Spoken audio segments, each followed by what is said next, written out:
Hi, I'm STS-131 Commander Alan Poindexter, and you're watching NASA TV.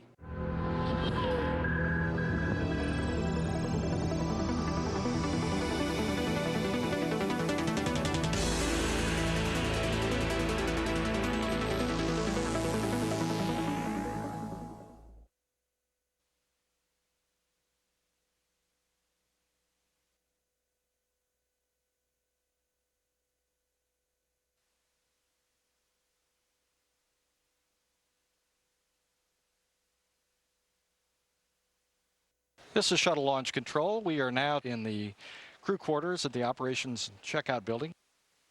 Commander Alan Poindexter and the crew are getting into their orange launch and entry suits and preparing for their trip out to the pad.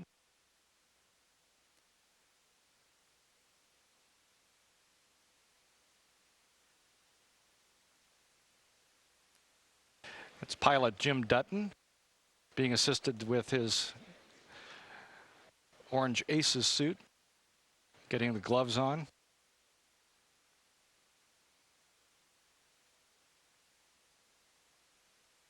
Mission Specialist 1 Rick Mastracchio, looking at ease, confident and ready to fly today. And Clay Anderson, Mission Specialist number 5, a veteran of a long-duration space station flight, getting ready for his mission. He'll be one of 2 spacewalkers along with Rick Mastracchio on STS-131. Mission Specialist number 3, Stephanie Wilson. She's a veteran of 2 space flights, STS-121 and STS-120. Thumbs up, she's ready to go.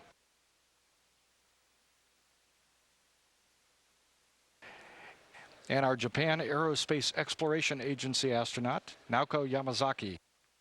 A big wave for the cameras and a thumbs up. She's one of 3 Discovery women astronauts who will be joining a female aboard the International Space Station. There's Dottie Metcalf-Lindenberger. She's Mission Specialist number 2, making her first space flight. She's a former high school science teacher turned astronaut, and she looks very excited. The crew is very nearly ready to begin their walkout to Launch Pad 39A, where Space Shuttle Discovery stands illuminated by xenon light, ready for a launch at 6:21 a.m. Eastern Time. And we see the astronauts for Discovery's STS-131 mission waving at the camera. Excited to be heading towards the elevator. That means they'll be on their way out to the launch pad aboard the Astrovan shortly. Several management astronauts in trailing them.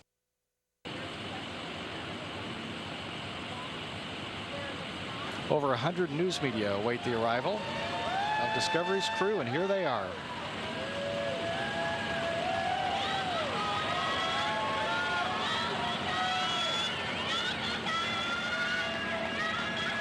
Get back! Get back!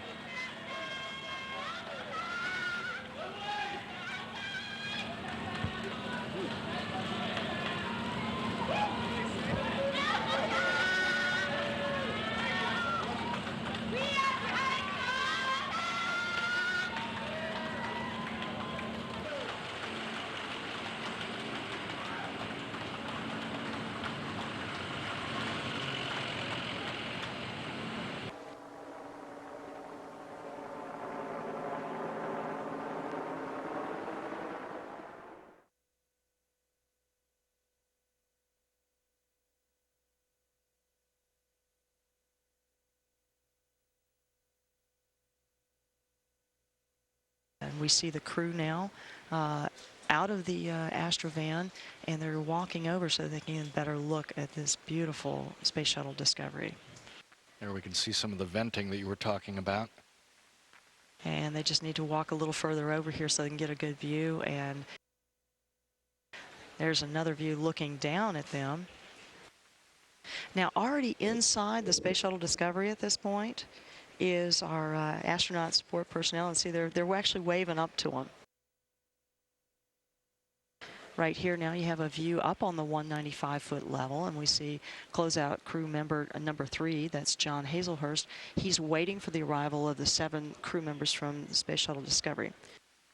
So 7 crew members from Discovery, 7 members of the closeout crew, and at this time we also still have our ICE team out there at the launch pad.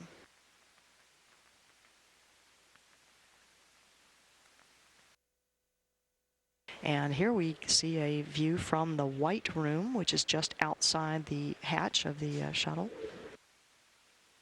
And we have the commander, Alan Poindexter. Sending greetings to his family. He's a Navy captain, and he's on his 2nd flight here. You're seeing him get into a harness. This harness will hook into his parachute. We have emergency survival equipment inside that harness. If it looks uncomfortable, it kind of is, but we get used to it because we train with it so much. The parachute, if required, but we all have them in case we need them, they're already in the seat waiting inside the space shuttle. So when he gets in, we'll clip that harness right into the parachute. And as traditionally happens, the commander will be the first aboard. We now have a view inside the Space Shuttle Discovery. And you also heard that the commander is on board. That call was from the closeout crew, letting the Launch Control Center team know that Commander Poindexter is on board. And now we see Mission Specialist Clay Anderson. Clay will be sitting on the mid-deck. So here they've got his parachute harness on him, and they're just putting in some light sticks. Clay's giving a shout out to all his family and friends. Clay's just put on his communications cap. Inside that cap, you have earphones on both sides, and we also have microphones that come across, and he'll strap all that on. Once he gets into his seat, we'll plug that whole system into the communication system, and we'll be able to talk to him. We'll actually hear that in a little while. As each crew member hooks into their communication system, they want to check that out, and they'll actually do a comm check. We've changed the view back now, as you see Alan Poindexter, the commander, in his seat. And if he looks like he's laying down, well, he kind of is, because with the orbiter in the vertical position, the seats are back, so you're actually laying on your back. We've got a view of our pilot, Jim Dutton. This is ISL. Jim is one of the rookie flyers. That's correct. He's on his first flight, but boy, you'd never know it. He has been training for so long for this, and he's just a natural at it. Copy. Well, he certainly has a lot of flying experience. He has over 3,300 hours in more than 30 different aircraft to his credit. Now we actually have a view from inside the mid-deck of the space shuttle. And we see the insertion tech number 7. That's Ray Cuevas in the white suit with the number 7 on the back. He's actually strapping in mission specialist Clay Anderson into the mid-deck. Back to the flight deck with a view of Alan Poindexter. And if you look close, you can kind of see 2 people working around there. They're helping strap him in and also place all of his equipment where he can properly reach it. And as you can imagine, with all the vibration that we experience with launch, it's important that the different small items that we might need, like a checklist or even a pen or a pencil, is nearby with either a good bit of Velcro or at least a tether, because we don't want things flying loose in there as we rattle on up to orbit. In your view right now, on the closer part of the view, you see Stephanie Wilson.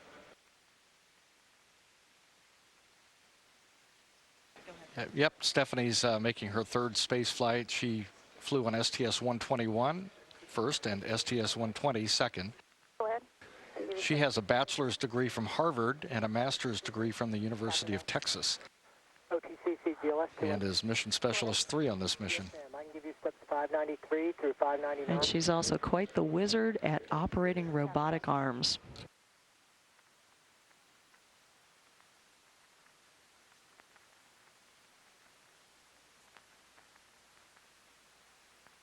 Hey, now we got Stephanie Wilson giving a shout out to her family. And that's always a fun thing to do, to you know that your family and friends are all watching, and be able to acknowledge that you appreciate them watching, and you appreciate all their support, because they've been supporting quite a long time when these crews have been putting in a lot of long hours, and it's really wonderful to know we have that great support team behind us. NTD, CDR, com check. CDR, this is NTD. I've got you loud and clear. Good morning, Dex. Good morning, Steve. Got you loud and clear as well.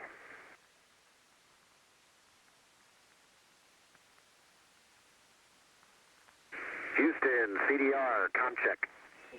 CDR, Houston, we read you loud and clear. Good morning, Dex. Good morning, CJ, to you and everybody in the Mission Control Center. I've got you loud and clear. And Rick Mastracchio is getting ready to board. In the meantime, we just changed our view back to inside the crew module on the flight deck. Now you're seeing our pilot. So we actually moved the camera over to the other side, and we're seeing our pilot, Jim Dutton. He also goes by call sign MASH. So MASH is getting all strapped into his seat. And he'll be ready to do his voice checks momentarily. That's correct. Once we get his helmet on him and his gloves and get him all strapped in, we'll hear the similar comm checks from him. As you can imagine, it's actually very critical to make sure that we can communicate with each of the crew members. Back in the white room with Rick Mastracchio. This will be his third flight. He's mission specialist number 1, and he and Clay Anderson will be conducting all 3 of the spacewalks on the mission. Back now to this view on the middeck, we see Stephanie Wilson climbing up into her seat. Her seat on the middeck is actually the one that's closest to the hatch. There are 3 seats located on the middeck, and you can see Clay Anderson is closest to us, and then there's another seat in the center that's not quite visible right now. And there's Naoko Yamazaki. This is a big day for Naoko and for the Japan Aerospace Exploration Agency. She's their second female astronaut, and she will be flying to the space station and joining a fellow JAXA astronaut, Suichi Noguchi. Naoko is making her first flight. She was selected by the Japan Aerospace Exploration Agency as an astronaut in 1999. The view that you're seeing now is in the flight deck of the space shuttle. We've moved the camera now. It was over there right by our pilot, Jim Dutton, but now we've moved it to the very center of the dash, if you will, up by the windshield, looking back down. And so that way we'll be able to see, if you, it's kind of hard to see, but look closely, it's a little bit dark. You see Rick Mastracchio is in his seat, and he's being strapped in. And that would be on the left side of your view. There's Dottie Metcalf-Lindenberger. She is a rookie. She is one of 3 former school teachers selected as mission specialists in the 2004 Educator Astronaut class, along with Joe Akaba and Ricky Arnold, who both flew aboard Discovery on STS-119 in March 2009. 5, com check. MS5, OTC, I've got you loud and clear. Good morning, Clay. Good morning, Lori. I have you the same. NTD, MS5, com check. MS5, this is NTD. I've got you loud and clear. Good morning, Clay. Good morning, Steve. I have you the same, sir.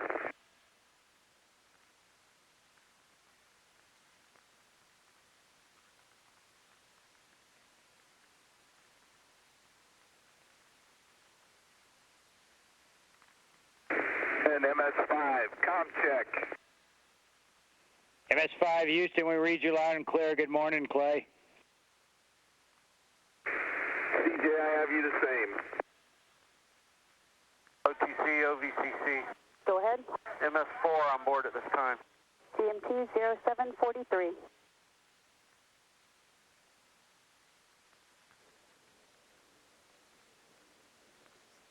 And this is back to the flight deck now with MS-1 Rick Mastracchio, and we're seeing him close and lock his visor. We'll hear his communications checks. MS-1, com check. MS1, this is NTD. I have you loud and clear. Good morning, Rick. Morning, Steve. Loud and clear also.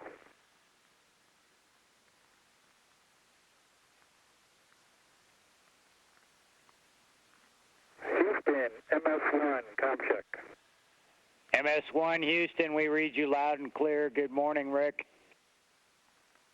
Good morning, CJ. Loud and clear also. This view is back to the mid deck, and it's a little tough to see, but Naoko is in the center of all of that orange that you see, and she's getting positioned into her seat.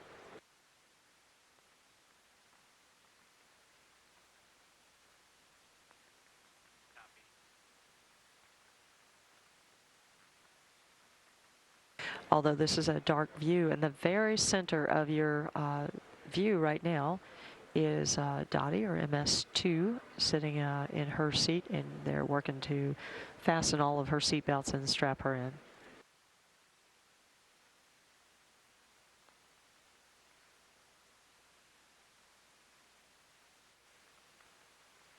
And Discovery, during the Astrocom checks, adjust appropriate volume control for comfort. Do not change the audio panel switch configuration. Discovery copies. And Discovery, this is the OTC with a com check on air to ground 1. CDR, loud and clear. PLT, MS-1. MS-2. MS-3. MS-4. MS-5. I copy all and switching to air to ground 2.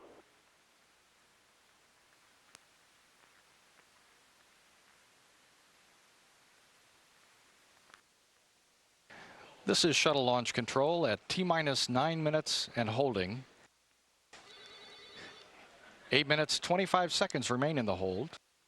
And as Space Shuttle Discovery prepares for launch, the International Space Station, traveling about 220 miles above the Earth, is on a 51.6 degree inclination to the equator.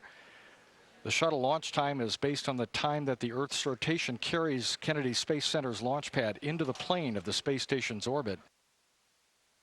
And right now, as we speak, the space station is approaching Kennedy. For residents and visitors in the Space Coast area, it will be visible for about 3 minutes, beginning momentarily. It should appear from the south-southwest and move to the east, peaking at about 43 degree elevation in the sky. And at the time of liftoff, just minutes away, the space station, moving at 17,500 miles per hour, or 5 miles a second, will have moved to out over the Atlantic Ocean southwest of Ireland.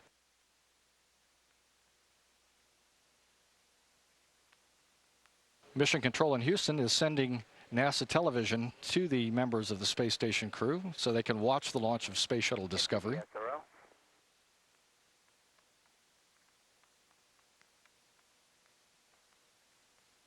MTD SRO 212. Go ahead, SRO. Range is go for countdown resumption, and T0 range status is go for launch. What's your status for the new T0? We're go. Copy.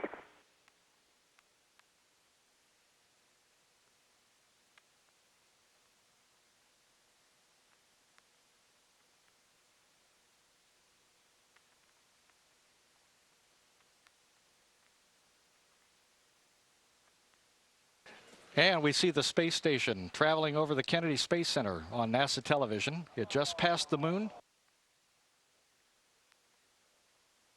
A bright dot in the sky.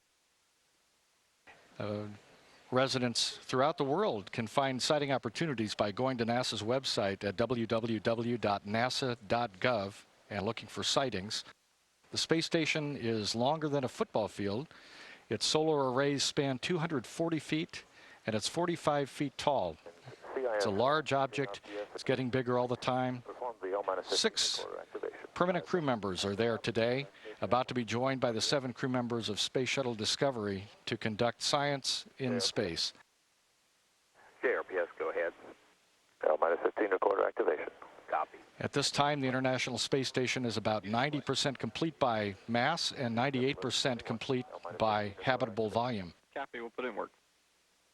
MS1 and MS4 OTC, activate V10 recorders. The chase will be on beginning at 6:21 a.m. in 25 seconds when Space Shuttle Discovery begins to track the International Space Station.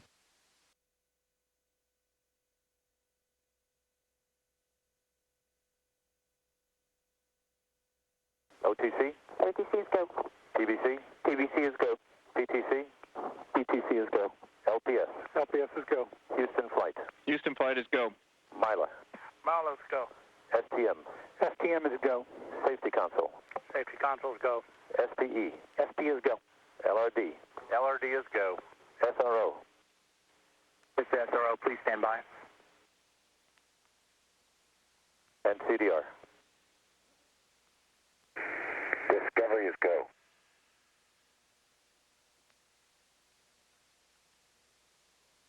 NTD SRO. Go ahead. SRO is go. You have range clear to launch. Copy, go from SRO, thank you. And Launch Director, NTD. Launch Director, go ahead. Launch team is ready to proceed. I copy that. I will conduct my poll. KSC Processing, Chief Engineer, verify no constraints to launch. No constraints. Copy that, thank you, Steve. KSC Shuttle, Safety and Mission Assurance. KSC SMMA is go for launch, Pete. Copy, Terry, thank you. Payload Launch Manager. PPISS Processing Team is go. Copy, thank you, Bill. Range further. Weather has no constraints for launch. Copy, thank you. Kathy, and Ops Manager. Pete, looks like a great morning. Your go to launch 131. Copy that, thank you, sir. Discovery, Launch Director. Go ahead, sir. Obex, the vehicle is clean, weather is good, and this team is ready. It is time for you to rise to orbit. Good luck and Godspeed. Thanks, Pete. The crew of STS-131 is really honored to represent the thousands of dedicated people that make up all the entire NASA, JAXA, and contractor workforces. We're flying on the most capable and versatile spacecraft ever built, and we'll see you in a few weeks. Let's do it. Copy that. Thank you, sir. NTD, Launch Director, you do have a go to launch Discovery. Copy, thank you. Go to proceed with count. T-minus 8 minutes and counting. PLT in work. Pilot Jim Dutton is now flipping switches in the cockpit to directly connect the 3 fuel cells to the essential power buses. OTC, PLT, essential buses connected to fuel cells. Copy. Good news, all 3 fuel cells operating normally.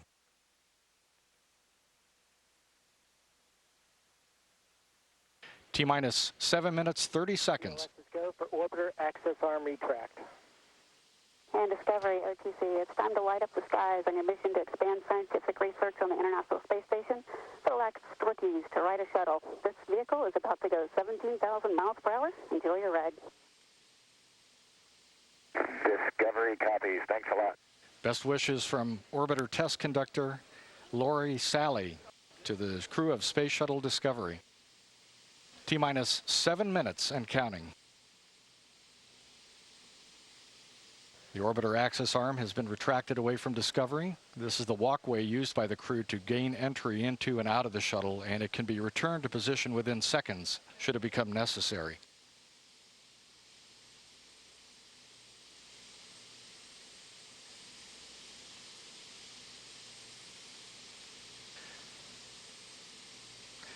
T-minus 6 minutes, 30 seconds and counting. KRPS, start APU display recorders. APU recorders are running.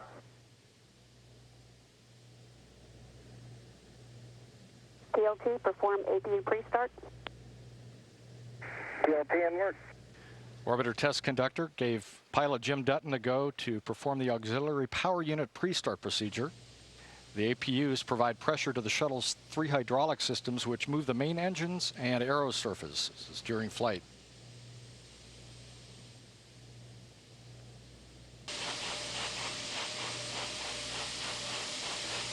A final test of the flight control surfaces is being conducted.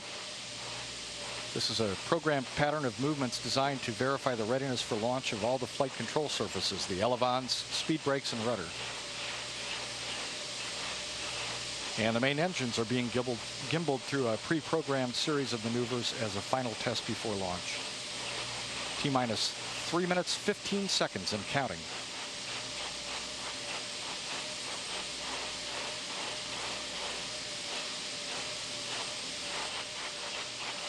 T-minus 2 minutes, 39 seconds and counting. DOT, clear caution and warning memory. Verify no unexpected errors. DOT, inlet. And the gaseous oxygen vent hood, or beanie cap, is being retracted away from the top of the external tank. T-minus 2 minutes, 20 seconds and counting.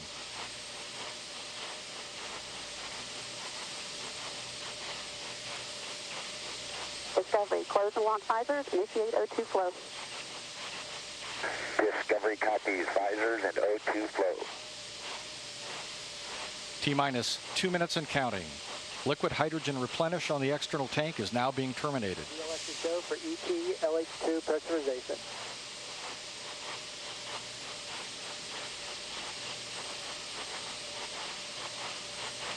T-minus 1 minute, 44 seconds and counting. All systems are go.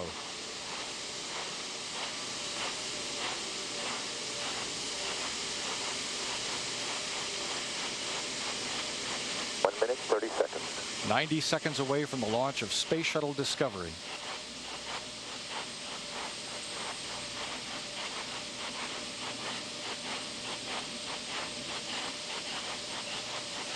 T-minus 1 minute, 15 seconds and counting.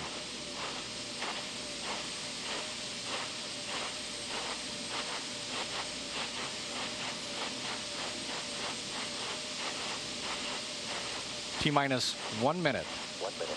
The ground launch sequencer will verify that the 3 main engines are ready to start. The booster joint heaters are being deactivated at this time. We're transferring to orbiter internal power.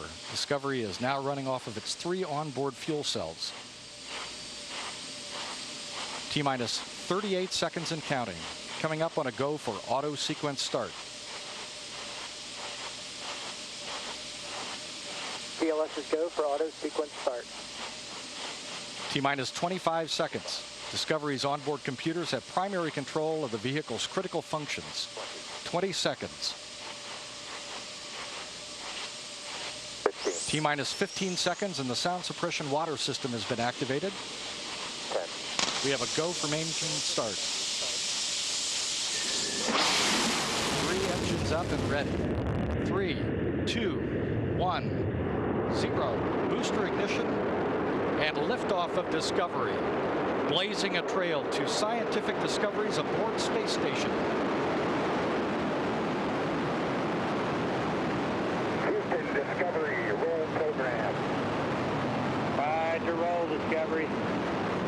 This is Mission Control Houston. Space Shuttle Discovery is rolling into a heads-down position, putting it on course for 51.6 degree, 136 by 36 statute line orbit, and eventually the International Space Station.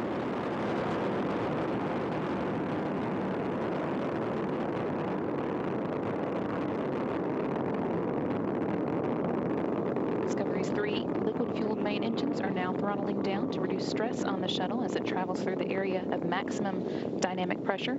Discovery is already at an altitude of 4.7 miles or 26,500 feet, and traveling. Discovery, go at throttle up. Roger, go at throttle up. Traveling 1,000 miles per hour. Discovery's engines are now throttled back up and performing at full capability.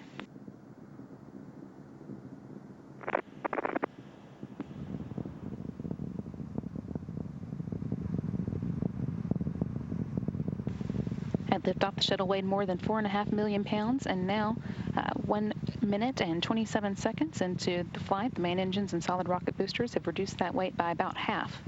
The solid rocket boosters alone are burning 11,000 pounds of propellant per second, and the external tank is now 3,000 pounds lighter than when it began. Discovery is now 21 miles away from its launch pad and 22 miles in altitude, traveling 2,700 miles per hour. All three main engines are working just as expected. The three fuel cells are generating power, and the three auxiliary power units are all producing pressure. In short, everything performing well. 2 minutes and 7 seconds into the STS-131 mission. 103 converged. The booster officer in the Mission Control Center has confirmed solid rocket booster separation. All systems continuing to function well.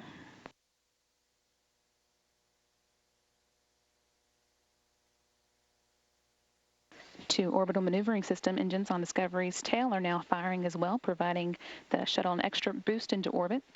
The engine burn will last 1 minute and 44 seconds. Discovery, two-engine TAL. Discovery copies, two-engine TAL. That call indicates that Discovery can now reach Morón in Spain should one of the three main engines fail. However, all three of those main engines are currently working well. 2 minutes and 59 seconds into the flight, and Discovery is now 79 miles away from Kennedy Space Center in Florida, 48 miles in altitude, and traveling at 4,500 miles per hour.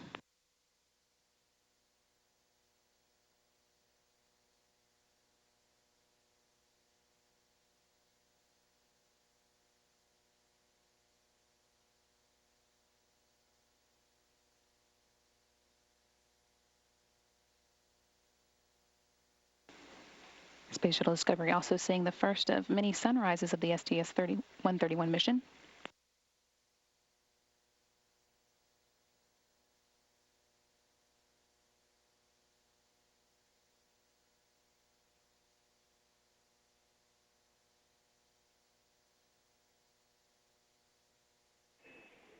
Discovery, Houston, you are negative return. Discovery copies, negative return. Discovery is now flying too high and too fast to return to the Kennedy Space Center in the event of an engine failure. That's not currently a problem, however, as all engines are continuing to perform as expected. 4 minutes and 15 seconds into Discovery's flight. Shuttle's traveling 6,000 miles per hour at an altitude of 63 miles and is 181 miles away from Kennedy Space Center.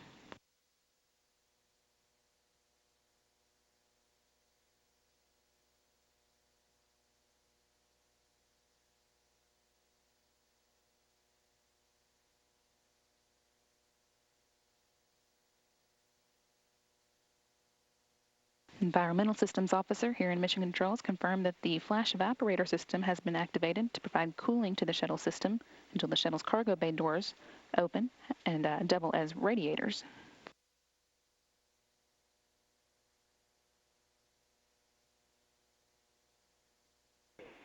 Discovery, press to ATO. Discovery copies, press to ATO. Should two of the shuttle's three main engines fail after this point, it can still reach a safe, though lower than planned orbit, as that call from Capcom Rick Sturko indicated. Discovery is now 5 minutes and 42 seconds into its flight. Engine Ops 3. Discovery, single engine Ops 3. 67 miles in altitude and 351 miles away from Kennedy Space Center. Discovery could still make it across the Atlantic for an abort landing, even if two of the three main engines failed at this point. All engines are performing well. Discovery, single engine Zaragoza. Discovery copies, single engine Zaragoza.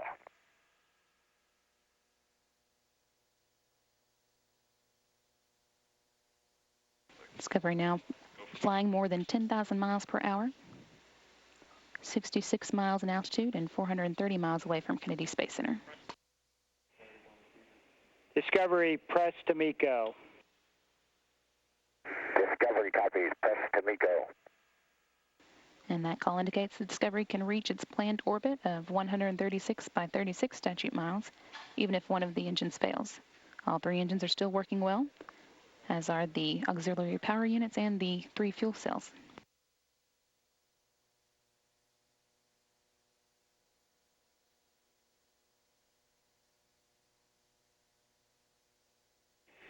Discovery, you are single engine press. Your shutdown plan is nominal. Go for the plus X, go for the pitch maneuver. Copy, nominal set down saying go for the plus X, go for the pitch. Even if 2 engines were to fail at this point, Discovery could still make its planned orbit with just 1. That shouldn't be necessary, however, as all 3 engines are still performing at full capability. Also, Capcom Rick Starkow there letting Commander Alan Poindexter know that Discovery will cut off its 3 main engines as planned and that he has the go-ahead then to pitch Discovery up to allow for photos of the external tank to be taken after its separation.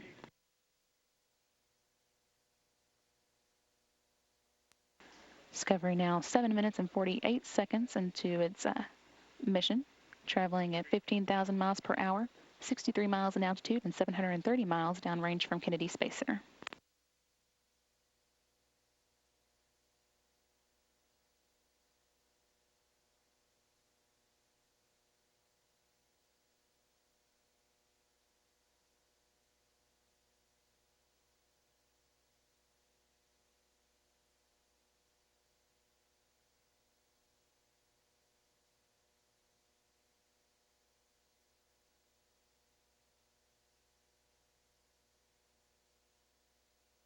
Booster officer here in Mission Control is reporting that Discovery's 3 main engines have been shut off, now waiting for external tank separation.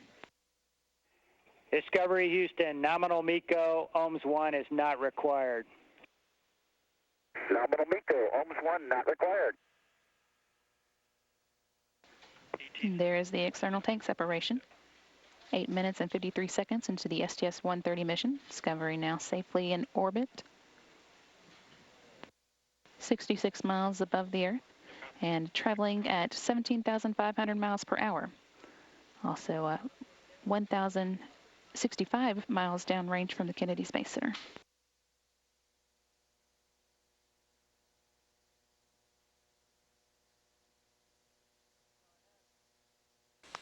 Commander Alan Poindexter is maneuvering the vehicle into position to take some photos of the external tank, now separated from Space Shuttle Discovery. The tank provided fuel to the shuttle's 3 main engines for its climb into space. It weighed 1.6 million pounds at liftoff, but with the main engines sucking fuel out of it at a rate that would drain an average swimming pool in about 25 seconds, it was just about empty and weighed less than 11,000 pounds by the time it separated from Discovery.